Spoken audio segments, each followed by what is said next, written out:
Hari ini saya hadir program TikTok Shop, iaitu TikTok Shop 1111 Mega Sale Carnival. Matlamat dia sama, iaitu untuk kita menggerakkan apa yang kita namakan kempen beli barangan Malaysia. Sebagai yang kita maklum bahawa KPDN merupakan Kementerian Peneraju untuk menggerakkan kempen beli barangan Malaysia bagi pihak kerajaan.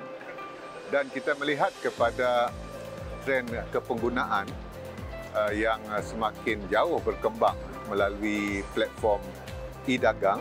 Atas sebab itu kita telah mengambil pendekatan untuk mendapatkan kerjasama dengan pengendali atau penyedia platform e-dagang ini, dan alhamdulillah kita telah pun mendapat kerjasama antara rakan strategik kita di kalangan platform e-dagang ini adalah TikTok Shop, dan kita amat berterima kasih atas kerjasama yang telah mereka berikan kepada kita. Dan dari segi pencapaian, kalau kita lihat statistik tahun lepas, tahun 2024 melalui kerjasama KPDN dengan penyedia platform e-dagang ini, termasuklah TikTok Shop Malaysia, dari segi nilai jualan itu adalah pada kadar 1.99 bilion yang melibatkan lebih 1.6 juta SKU,